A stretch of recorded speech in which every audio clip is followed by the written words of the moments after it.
জীবনের পক্ষ থেকে এবার যার কবিতার উচ্চারণ আমরা শুনব শ্রীমতী চন্দ্রিকা বন্দ্যোপাধ্যায়, এই সময়ে উল্লেখযোগ্য একজন আবৃত্তিকা, কলকাতা তথা কলকাতার বাইরেও সমানভাবে একজন গুণী শিল্পী।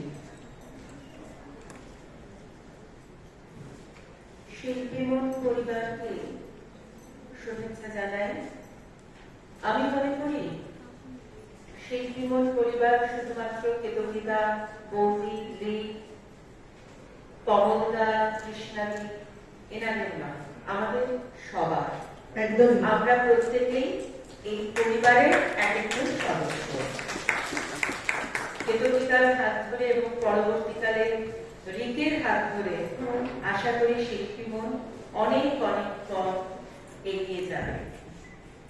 আমার গলার অবস্থা খুবই খারাপ, মানে খুব কাশি, সর্দি, জ্বর, বেশি বলবো না। আমরা জানি যে কবি সুকান্ত ভট্টাচার্য জন্ম শতবর্ষ শুরু হয়েছে।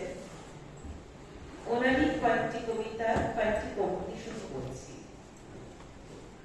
আগামী চিরদিনের ও বন্ধুরের নির্বাচিত কিছু অংশ।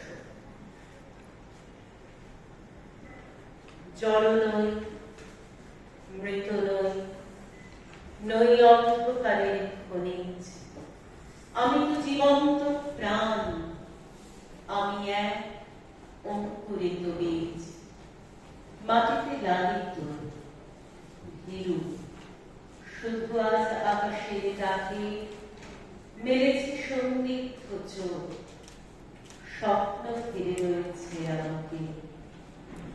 যদিও নমন আমি তুচ্ছ বটবৃক্ষের সমাজে, তবু ক্ষুদ্র এই শরীরে গোপনে মর্মর ধ্বনি বাজে। বিদীর্ণ করেছি মাটি, দেখেছি আলো আনাগোনা, শিকড়ে আমার তাই অরণ্যের বিশাল চেতনা। আজ শুধু অঙ্কুরিত পাতা, জানি কাল ক্ষুদ্র ক্ষুদ্র পাতা উদ্দাম হার তালে তালে রেখে নেমে যাবে মাথা।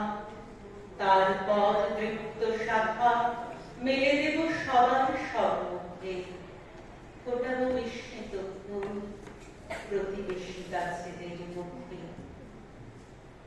এখানে বৃষ্টি মুখরে লাজুক গায়ে এসে থেমে গেছে ব্যস্ত ঘড়ির কাঁটা।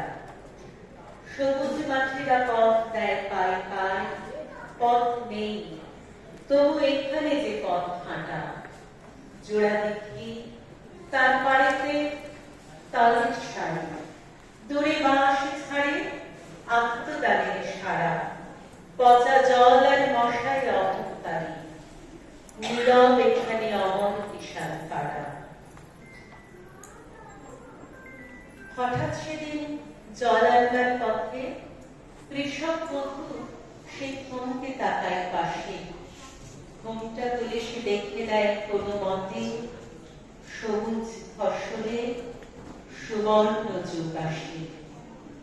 কবি কবে লিখে রেখে গেছেন, কিন্তু ওনার প্রতিটি শব্দই আজকের দিনে অত্যন্ত প্রাসঙ্গিক। আজ আর বিভোর আস্ফালন নয়, দিগন্তে প্রত্যাশাত সর্বনাশের ঝড়। আজকের নৈশব্দ হোক যুদ্ধ আরম্ভের স্বীকৃতি। দুহাতে বাজাও প্রতিশোধের উন্মত্ত দামামা, প্রার্থনা করো হে জীবন, হে যুগ সন্ধিকালের চেতনা।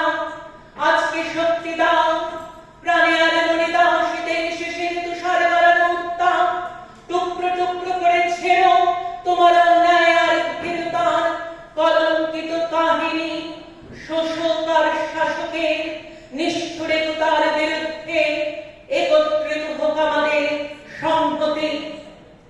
এই সংহতি আজকালকার দিনে, বর্তমান সময় আমরা কামনা করি। ধন্যবাদ। অসাধারণ।